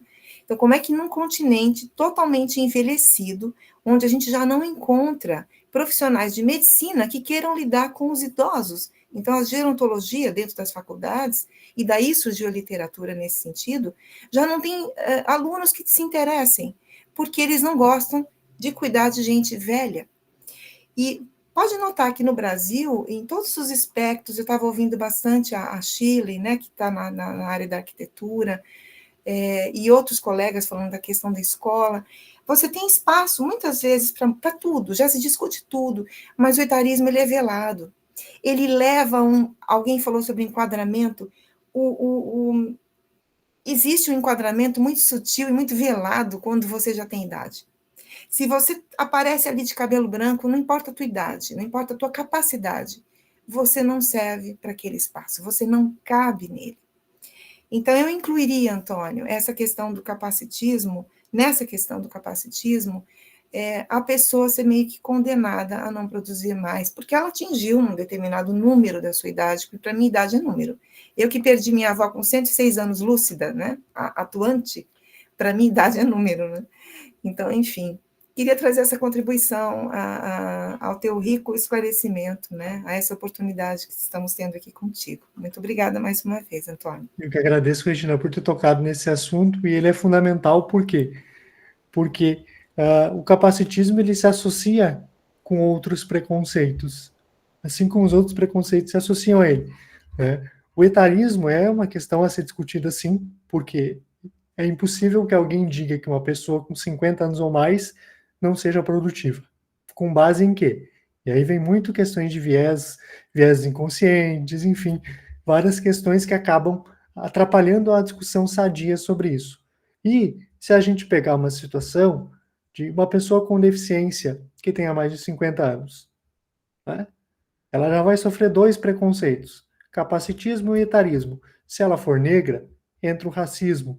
Se ela for homossexual, entra a LGBTfobia. Então, eles se associam de uma maneira de reduzir as pessoas. E o trabalho deve ser justamente o contrário. Na última empresa que eu trabalhei, eu fazia o trabalho de diversidade e inclusão. E a gente incluiu a discussão sobre etarismo. Por quê? Nós tínhamos um programa de inclusão de pessoas acima de 50 anos. E qual era a situação que vinha para nós? Eles não sabem usar computador. Acontecia algumas vezes. Só que a questão era o seguinte, tudo bem, ele não tem a mesma habilidade do computador que um cara que tem 16 anos. Só que ele tem uma série de experiências que podem ajudar esse cara de 16 anos a se desenvolver melhor. Então, a questão não é focar na dificuldade, é focar nas potencialidades. Tem dificuldade com informática? Beleza, vamos trabalhar isso. Mas o que ele tem de bom, de experiência, de vivência profissional, que vai fazer com que ele ajude o jovem a se desenvolver? E ali a gente começou a quebrar essas ideias de que não dava para contratar pessoas acima de 50 anos. O que não dá, na verdade, é porque manter esse pensamento dentro das empresas, né? Mas eu acho que a gente ainda tem uma luta grande pela frente, né? Uma Com luta certeza. bem grande, porque é difícil, né? São barreiras, como você falou, quando elas se associam, então, é muito triste. Mas eu acho que para isso nós estamos aqui, né? Para produzir, inclusive, pesquisa nesse sentido, promover conscientização, tentar levar de algum modo, nós aqui somos, né, os canais de comunicação para a sociedade, para dizer, olha, precisamos repensar tudo isso, né? Esse é o objetivo e acho que a gente precisa pensar sobre isso e discutir sobre isso, porque esse é o caminho para que a gente consiga entender como que essas questões se ramificam, né? Obrigada, Antônio. Eu que agradeço. Voltando para nossas dicas de leitura, eu trago 4 livros. O primeiro é Caminhando em Silêncio, do professor Dr. Emílio Figueira. Ele é uma pessoa com paralisia cerebral e ele fez esse livro, até foi relançado agora recentemente, contando toda a trajetória das pessoas com deficiência, desde o fato de que as crianças, quando nasceram, eram mortas, até a questão do modelo biomédico, faz todo um paralelo sobre esse processo histórico e social da pessoa com deficiência. Vale muito a leitura. Capacitismo é um livro do Vitor de Marco, ele lançou em 2020, se eu não me engano. O livro é bem bom, ele conceitua vários pontos sobre capacitismo. O terceiro é o meu livro, né? Eu lancei esse livro em 2021, Sentado Tu é Normal e Outras Crônicas. Por quê? A minha deficiência ela é visível quando eu ando. Eu manco de uma perna, bem grosseiramente assim. Só quando eu estou sentado não aparece. E aí o que eu ouvia muito das pessoas? Que sentado eu era normal. Mas quando eu andava, deixava de ser.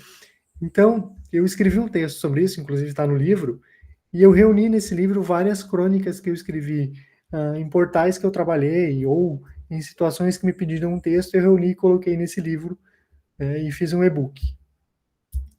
E o último livro, que ele é um livro de ficção, que é o Incluso, do Paulo Fabião. O Fabião é um jornalista, pessoa com deficiência, e ele lança esse livro com a seguinte ideia: e se a maioria das pessoas fossem pessoas com deficiência? Como que seria? Se as pessoas sem deficiência fossem a minoria e fossem excluídas por serem pessoas sem deficiência, como é que o mundo seria? Qual seria o comportamento das pessoas em relação a isso? O livro é muito bom, eu escrevi o prefácio dele, recomendo a leitura, a história é bem interessante e faz a gente pensar sobre algumas questões, assim. Pode seguir, Vanessa, por favor. Então, aqui eu separei algumas dicas de como que a gente pode ser inclusivo e principalmente anticapacitista. Eu acho que conhecer o capacitismo e suas ramificações é fundamental e se posicionar contra ele sempre que acontece também é muito importante. Por exemplo, deficiência não define capacidade. E aqui é importante a gente pensar no seguinte: quantas vezes a gente já ouviu a palavra deficiência associada a coisas ruins? A empresa tal é deficiente em relação a sistemas. O time de futebol tal tem a zaga, tem uma deficiência na defesa, né? Sempre se usa a expressão deficiência de modo depreciativo. Então, logo, se ela é ruim, quando eu tenho uma pessoa com deficiência, essa pessoa vai ser um problema. Então, isso está muito enraizado na sociedade e geralmente quem toma as decisões são pessoas sem deficiência que têm acesso a essas informações, enviesadas, mas têm acesso, e elas acabam pensando dessa maneira. Então, o trabalho também é desconstruir isso para que as pessoas comecem a ver além da deficiência. Acessibilidade é essencial, então a gente não faz nada sem acessibilidade. E aí, pensar acessibilidade é pensar de forma ampla. Eu estou atendendo uma pessoa com deficiência física, auditiva, visual, intelectual. Como que eu consigo pegar o maior número de pessoas? Por exemplo, eu já fui em lugares que tinha uma rampa na porta e no final da rampa tinha um degrau. Eu consegui entrar, mas uma pessoa na cadeira de rodas não entraria. Então, quanto que essa acessibilidade ela é de fato positiva? E quando a gente começa a pensar sobre isso, a gente começa a abrir o leque de possibilidades. Será que a minha rampa está com a inclinação certa? Será que uma pessoa que usa muleta vai conseguir subir essa rampa? Enfim, aí é pensar e repensar muitas vezes. Comunicar-se de forma inclusiva. E como é que a gente faz isso? Respeitando o lugar do outro. Eu acho que isso é o fundamental. Como que as pessoas se sentem representadas, né? E aí a gente vai além da terminologia, né? Será que eu devo ou não devo tocar no assunto com deficiência com essa pessoa? Será que ela quer falar sobre a deficiência dela? Qual é a estratégia que a gente usa? Isso vai muito do dia a dia. Como que a gente pensa essas coisas e sempre em parceria com as pessoas, né?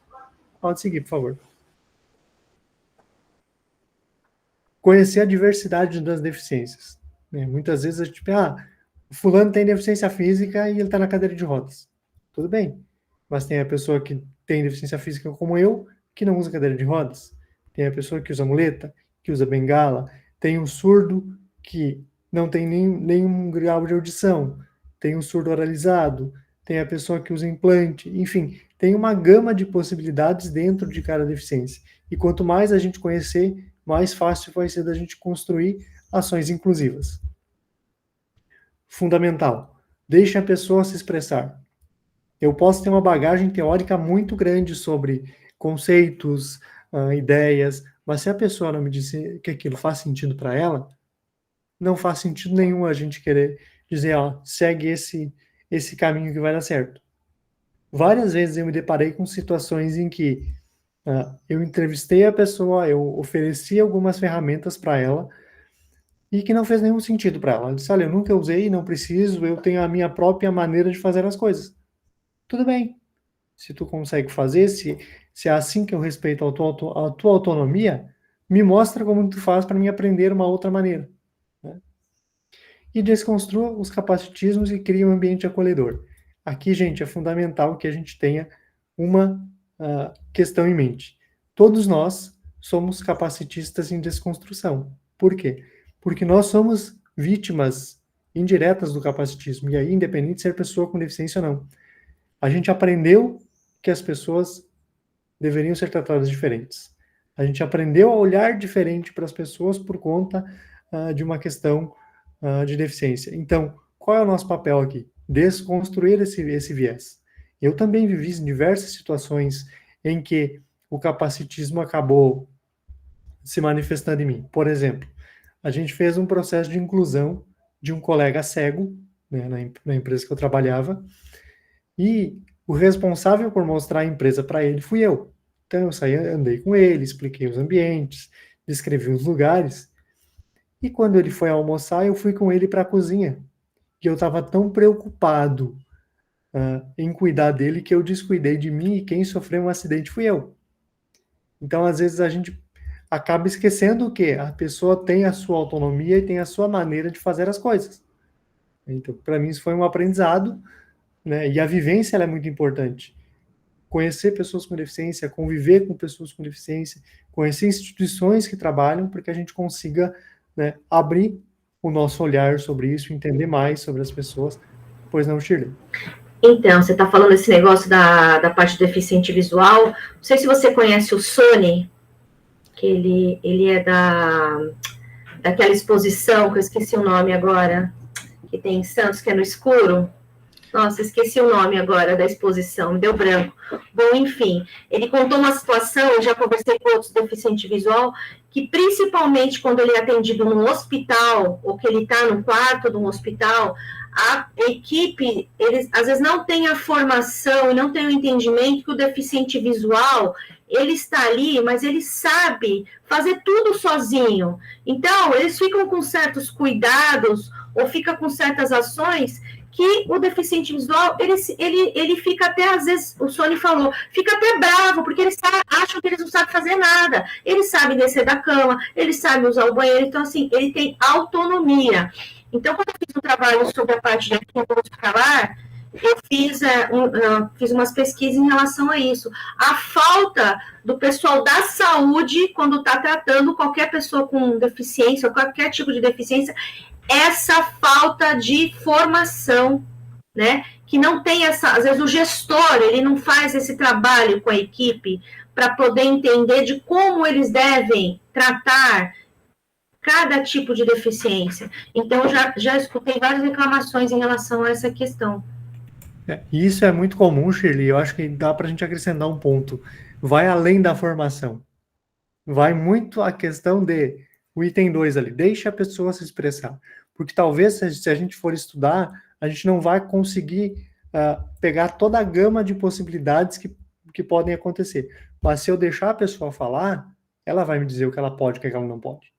Se eu perguntar como é que é para ti usar o banheiro, usar um espaço público, como é que tu se preparou para isso? Como é que tu vivencia isso no teu dia a dia? Ali está a chave, né? Claro, a preparação ela é fundamental, eu defendo muito que as pessoas estudem sobre, né, se desenvolvam sobre, mas também deixem as pessoas falarem. Afinal, são elas que vivem aquela condição. Eu não tenho como responder por alguém que usa cadeira de rodas, por exemplo. Eu não sei como é que é. Eu tenho uma vivência, tenho amigos, estudo sobre, mas como é de verdade eu não sei. Quem sabe são quem usa. Então deixa essas pessoas falar, isso é fundamental. Pode seguir, Vanessa, por favor. Então, gente, aqui eu trouxe um spoilerzinho para vocês sobre o que eu vou lançar esse ano ainda, tá? Eu vou lançar uma obra sobre o tema central vai ser capacitismo. Eu reuni os meus estudos sobre capacitismo e também alguns textos que eu escrevi, alguns comentários que eu fiz.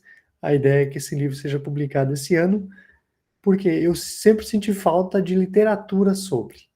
Então, se eu tinha bastante coisa escrita, se eu tinha bastante ideias, eu resolvi reunir tudo isso num livro e pretendo lançar ainda esse ano com esse título e essa capa curiosa, justamente para levantar algumas questões que a gente precisa pensar sobre capacitismo.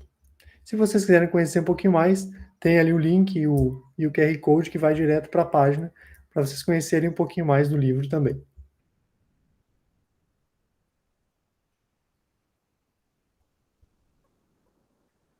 Aqui eu deixo também, esse material vai ficar disponível para vocês. Pode seguir, por favor. Algumas referências, né, de autores e de pesquisas sobre capacitismo, né? Tem várias questões ligadas à comunicação, discurso, a questão corporal também é um tema que a gente precisa pensar bastante, e esse material vai ficar disponível para vocês depois. Se tiverem alguma dúvida, alguma questão também posteriormente, vocês podem me escrever tanto lá no Instagram quanto meu e-mail. A Vanessa tem meu e-mail, depois ela pode disponibilizar para todo mundo. Podem mandar ali que a gente conversa. Se eu souber responder, eu respondo. Se eu não souber, eu vou atrás da resposta também com amigos que eu tenho que sempre me ajudam quando eu tenho uma dúvida e não consigo responder. E agora, gente, se vocês quiserem, né, fazer perguntas, alguma contribuição, sentiram falta de alguma coisa, fiquem à vontade, por favor. Obrigada, Antônio, muito bom. Eu ia falar para depois a Vanessa colocar no Classroom o código lá de QR Code do livro e o link, né, para todo mundo acessar com mais tranquilidade. Muito obrigada, foi muito bom te ouvir, parabéns pela apresentação, acho que contribuiu muito com a gente aqui. Sheila, quer falar? Então, eu fiquei pensando aqui, Antônio, várias coisas, né? E eu queria saber, pode ser que até uma pergunta meio que esquisita que eu vou fazer, mas assim, eu fiquei pensando. Você falou do capacitismo. Nós falamos muitas vezes em arquitetura, a gente fala na arquitetura, na acessibilidade atitudinal. Elas estão relacionadas, certo? Então, assim, esse termo, acessibilidade atitudinal, a gente deveria, talvez, parar de usar e usar só o capacitismo. O que você acha em relação? Não posso, tem que ser separado mesmo. Porque elas estão relacionadas, né? Na verdade, não, porque, olha só, a acessibilidade atitudinal, ela diz respeito às nossas atitudes. Mas quando eu falo de acessibilidade, a ideia é que essas atitudes sejam positivas, né? Eu não posso usar acessibilidade para excluir, por exemplo. Então, o que seria um exemplo de acessibilidade atitudinal? A gente dá espaço para a pessoa se expressar, que nem eu trouxe no penúltimo slide ali. Ali eu estou tendo uma atitude positiva em relação àquela situação. E o capacitismo, ele reúne as maneiras e as estratégias que nos excluem. Então, a acessibilidade atitudinal, ela vai ser justamente uma ferramenta contra o capacitismo. Então ela está relacionada sempre às barreiras. Por exemplo, quando eu participei de alguns cursos, algumas coisas, o que deram de exemplo? A gente faz o projeto, a pessoa, né, na legislação, ela tem que colocar o banheiro acessível. Vou dar um exemplo numa loja. Né, numa loja, é aquela briga para a pessoa entender que tem que ter um banheiro acessível dentro da legislação. Mas eu não atendo, eu não uso. Aí ela pega aquele banheiro e ela transforma num depósito. Então, quer dizer, ela não entendeu qual que é o uso para aquele banheiro relacionado a uma pessoa da acessibilidade. Então, esse exemplo é um exemplo claro da acessibilidade atitudinal? Sim, por quê? Qual é o papel da acessibilidade atitudinal nessa questão? Ela entender a importância de ter um banheiro acessível e usar ele da maneira correta. Então, há uma falha ali, né? Porque a atitude dessa pessoa foi negativa. Ela escolheu transformar o banheiro num depósito. A atitude positiva seria fazer disso, por exemplo, um diferencial do negócio dela. Mas aí a gente entra numa questão de escolhas. Talvez essa pessoa fez essa escolha porque ela não vê valor nisso. Tem uma loja aqui, que eu não vou falar nome, aqui na Azevedo Sodré, quem é de Santos, a rampa, ela foi feita na loja, só que a rampa, ela termina numa vitrine. Eu até tirei foto, ia mandar para os amigos, falei, não vou fazer, porque assim, quer dizer, a pessoa teve a ideia, ela cumpriu a rampa, mas a rampa dela termina numa vitrine. Então, assim, a gente tem vários casos. Na Azevedo também foi reformada, né, aqui em Santos, é uma rua aqui, Antônio, que é uma rua bem comercial, ela foi toda reformada, fizeram uma vaga de deficiente lá na ponta, junto com a Conselheiro Nébias, que está totalmente fora da legislação. Porque, primeiro, do lado esquerdo, não rebaixaram a guia, não tem como a pessoa sair. Do lado direito, é uma rua tão movimentada que não tem como o deficiente sair ali. Aí, sempre quando eu passo lá, eu fico olhando, eu queria ver como que um deficiente, uma pessoa com deficiência, vai conseguir sair dessa rampa. Então, quer dizer, a gente tem toda a legislação, a norma, mas a parte pública, ela aplica metade. Sabe qual que é o nosso grande problema em relação a isso? Ano passado, eu entrevistei uma arquiteta brasileira, que ela mora em Londres. E aí eu fiz a seguinte pergunta para ela: quantas leis vocês têm aí de acessibilidade? Ela me disse, tem uma lei muito antiga e tem algumas normativas que são atualizadas. E aí eu perguntei, mas e como é que é a cidade? Totalmente acessível. Então, mais do que a legislação e a própria punição, é educação. Eu não preciso ter uma lei que detalhe 100% do processo, mas eu preciso ter uma cultura de educação que as pessoas aprendam que eu preciso fazer a minha parte. E um exemplo que eu usava bastante nas palestras que eu dava é o seguinte: as pessoas diziam o seguinte, mas as calçadas no Brasil são uma M, né? E aí a pergunta que eu fazia, mas tu conhece o Brasil todo? A pessoa ficava pensando e tal, e aí eu perguntava de novo, e a calçada da tua casa como é? Porque a gente tem a cultura de criticar o todo, mas eu não faço a minha parte. Então, se cada um de nós cuidasse da nossa calçada, talvez a gente tivesse uma rua acessível. E isso pudesse inspirar outras pessoas a fazer o mesmo. Então, mais do que a norma, e eu acho muito importante, inclusive, termos normas, porque ajuda quem tem interesse em tornar isso possível, a gente precisa educar as pessoas para que elas entendam a importância disso. Então, eu acho assim, que você falou exatamente da norma. A gente não tem que impor todos os itens da norma. E não adianta, as pessoas não vão executar. A gente tem que as pessoas entendam para que elas precisam ser utilizadas. Você falou esse negócio dos Estados Unidos. Minha filha está estudando na Universidade da Flórida. Ela faz medicina veterinária.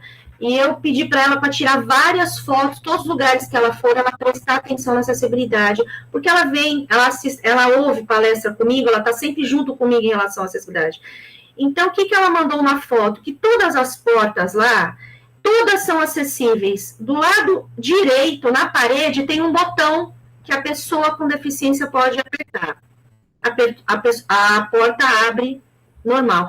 Aí eu fui pesquisar aqui no Brasil, quer dizer, existe até esse sistema, mas ninguém usa. Olha o quanto queria facilitar a abertura da porta. Então, assim, o que falta mesmo é a educação, né? A gente entender dessa necessidade. Educação e informação é fundamental para que a gente... Exatamente. Obrigada. Eu que agradeço. Quer falar, Adriana? Quero fazer uma pergunta. Bom dia, né? Eu sou a Adriana, sou psicóloga numa escola. Primeiro, eu queria fazer um apontamento, talvez eu seja um pouco bairrista, em relação a essa questão da pessoa com deficiência no exterior ou acessibilidade, mas eu sempre tive muito cuidado de olhar isso, né? Quando eu viajava, por exemplo, para o exterior. E as cidades que eu visitei, todas eram muito, muito ruins em acessibilidade, né? Miami, Nova York, Toronto.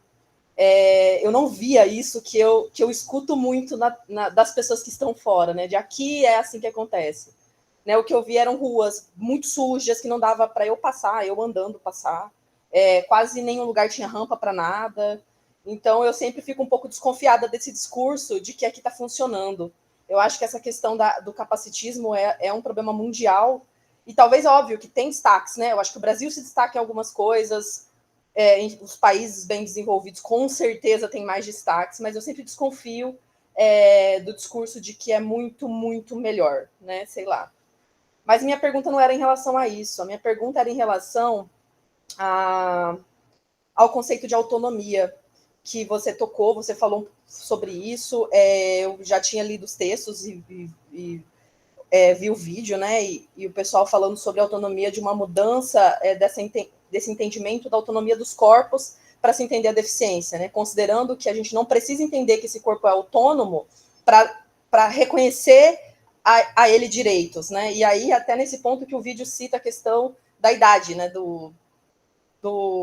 Da questão das pessoas idosas e tudo mais, eu achei isso bem interessante, porque né, e eu vejo muita gente cair no discurso que é neoliberal, de que é uma pessoa com deficiência mais produz, mais escreve, mais é inteligente, mais tira nota boa, né? E, assim, sempre voltando para o que esse corpo produz nesse sistema, qual que é, sabe, dando a ele um valor medido em comparação com o outro e de como ele vai produzir ou não vai produzir. E aí eu fico preocupada, inclusive, pela questão, por exemplo, das pessoas idosas que podem não ter mais autonomia, né? Assim, perder essa autonomia com 95, sei lá, qual idade. E aí, como é que fica esse discurso nosso que tem que justificar que esse corpo faz alguma coisa para conceder a ele o valor, para conceder a ele direitos ou para reconhecer nele uma pessoa?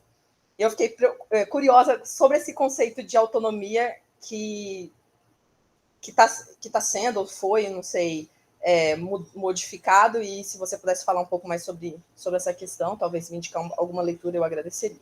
Então, Adriana, esse é um tema bem complexo, porque eu, particularmente, entendo a autonomia de outra maneira. Eu entendo a autonomia como a capacidade que a gente tem de executar as nossas tarefas. Por exemplo, eu me sinto um cara autônomo porque eu consigo realizar 90% das coisas durante o meu dia de uma maneira que eu quero fazer. Eu não preciso que alguém me apoie. E quando eu preciso, eu peço ajuda. Para mim, a autonomia é isso. Só que a gente tem um problema, e aí é um problema social, de que a nossa sociedade ela é construída em cima da produtividade. Então, você é bom se você produz, né? E aí agora a gente vê discussões, por exemplo, com o burnout, que surgiu agora, não sei o que, mais uma doença para tirar as pessoas do trabalho. Só que se a gente se aprofundar nessa história, e fazer um parêntese, a síndrome do trabalhador alemão, nos anos 70, é a mesma doença. Excesso de trabalho, pouca remuneração, e as pessoas não têm lazer, que é o que falta na nossa sociedade hoje em dia. Então não é algo novo, isso se transforma. E a autonomia que é vendida para nós hoje em dia é justamente essa. Você precisa produzir. Se você trabalha 8 horas, trabalhe 10. Se você trabalha 10, trabalhe 12. Final de semana, produza também, porque senão você vira um inútil. Quando a gente aplica isso para pessoas com deficiência, já vem uma carga histórica dizendo que você é menos. Começa por aí. Então, se eu faço, nossa, ele faz muito. E às vezes eu estou fazendo o básico. Isso acontecia muito comigo, que eu fazia muitas coisas, mas eu faço muitas coisas porque eu quero fazer, não porque eu tenho uma deficiência física. Então essa é a diferença. Diferença cultural e social, que a gente precisa desconstruir esses discursos. E eu tenho um certo medo de onde que isso vai nos levar enquanto sociedade, porque a gente não vê movimentos amplos para desconstruir isso. Ao contrário, é um incentivo que a gente continue produzindo de uma maneira muito intensa até chegar ao esgotamento. E isso prejudica processos de inclusão, processos de relações sociais, prejudica saúde física, saúde emocional. Então, ao mesmo tempo que a gente exige muito das pessoas, a gente acaba tirando a possibilidade de elas usufruírem isso. E isso também é uma maneira de exclusão, né?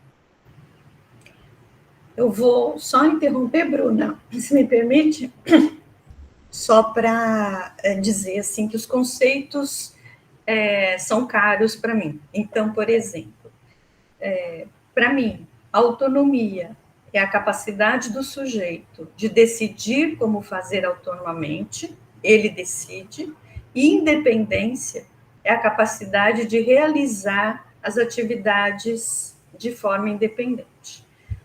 O indivíduo pode ser independente, mas não autônomo, e o indivíduo pode ser autônomo e não ser independente, né? Então, cuidar desses conceitos, né? Em relação à acessibilidade, vamos estudar um pouquinho mais, né? Porque eu acho que a acessibilidade é um conceito caríssimo, importantíssimo para quem hoje fala sobre inclusão da pessoa com deficiência e fala sobre capacitismo, não é? Então, eu vou colocar um texto para vocês que eu li recentemente, que está muito bonito, e vem discutindo essa questão de acessibilidade também de uma forma diferente, né? Porque a gente fala de acessibilidade pensando na deficiência, na questão, né, das barreiras da pessoa com deficiência física, da pessoa, né, com deficiência visual, mas não, ela vai além disso também, não é? Então, acho que é isso que eu queria dizer. Desculpa, Antônio. Vamos lá, Bruna.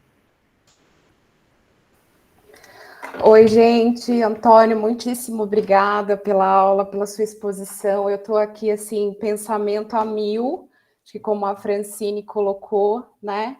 Eu sou nutricionista, atuo numa associação de autistas aqui do interior de São Paulo. Bom, essa associação ela é conhecida como Escola Especial, atende exclusivamente o público autista. Então, também ouvindo a Ilka falar sobre a questão da inclusão, né? E aí, pensando aqui, né, essa estrutura, essa organização, essa associação, ela faz esse atendimento há 30 anos, esse ano ela completa 30 anos aqui na cidade, é conhecida como referência no atendimento aos autistas, e assim, o que eu escuto muito da diretoria, dos profissionais lá, né, de mais tempo, que acompanha toda essa história da associação, é que lá nós atendemos os alunos que não deram certo no ensino regular, né? Então, assim, estou colocando isso porque os pensamentos estão a mil. A professora Andréia me provoca, não é de hoje, a refletir sobre, a discutir a questão da instituição, né, André? Então, estamos nesse processo e nesse caminho. Mas, na verdade, Antônio, eu queria te fazer uma pergunta. Lá no início, você falou sobre representatividade, né? E aí você também citou o seu trabalho com o atleta, né, Fernando Fernandes. Eu queria te ouvir um pouquinho mais sobre essa questão dos pontos positivos e negativos. A gente tem as redes sociais, né, as páginas, um espaço importante de fala, né, de discussão também, as pessoas falando mais sobre, se colocando. Eu queria te ouvir sua opinião sobre esses pontos, o que seria um ponto positivo ou negativo, um pode falar por todos, um deve falar por todos. Queria te ouvir um pouquinho mais e agradeço novamente. Obrigado, Bruna, pela tua contribuição também. E esse é um tema bem difícil da gente falar, porque eu acho complicado ter uma voz só, porque as vozes vêm das nossas vivências. Então, a minha vivência, ela é única, a de vocês é única. Se eu disser que toda pessoa com deficiência pode fazer tudo porque eu faço, é errado, porque a minha vivência ela é exclusivamente minha, né? Então, quando as pessoas falam por uma causa, eu acho isso bem arriscado, porque cada situação, cada família tem a sua realidade. E aí eu vou citar um exemplo aqui, por exemplo, do Mion, que é visto hoje como o cara que fala pela comunidade autista. É muito problemático, por quê? Porque ele tem uma situação financeira absolutamente favorável, ele tem praticamente todos os recursos à disposição dele, isso já faz muita diferença, porque se a gente pegar uma pessoa que tem um filho autista que mora numa favela, ela não vai ter disponível o melhor médico, e isso vai impactar o desenvolvimento da pessoa. Então, eu chegar numa rede de televisão como a Globo, que está presente em 90% das casas brasileiras, e dizer que se eu buscar eu vou conseguir, às vezes não vai. Às vezes falta comida no prato. E aí, como é que faz? E fora que ainda chamar o filho de especial, toda aquela história que a gente acaba ouvindo, e aí, tô eu lá, por exemplo, dizendo num vídeo, cara, a gente não deve usar o termo especial.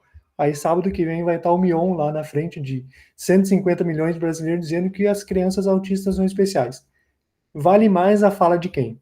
A minha ou a dele? Então, a gente trabalha para que isso seja desconstruído, e acho que vocês têm um papel fundamental nisso também, quando pesquisam sobre, mas se alguém que é influente acaba usando isso de outra forma, a gente dá passos para trás. E o influenciador, a mesma coisa. A gente tem pessoas hoje, com milhões de seguidores, que são pessoas com deficiência que sequer tocam no assunto. Assim como tem pessoas que tocam no assunto de uma maneira muito superficial, porque se eu aprofundo e se eu começo a falar de falta de saúde, educação, moradia, o anunciante não paga. Porque ninguém vai associar a sua marca a um vídeo dizendo que, sei lá, 80% das pessoas com deficiência não têm ensino médio. Não é legal, então eu não vou patrocinar. Mas se você contar uma história diferente ou criar uma situação, eu te patrocino, e é isso que acontece. Então, é importante que elas estejam lá, é importante que elas eduquem também, mas, ao mesmo tempo, quando precisa aprofundar, não é possível, porque daí o dinheiro não entra. Mas, no geral, é importante estar. É importante fazer parte, porque, assim como em um determinado momento ninguém falava, hoje tem muitas pessoas falando, e isso é positivo. O que a gente vai, com o passar do tempo, ajustar é como que esse discurso está impactando as pessoas.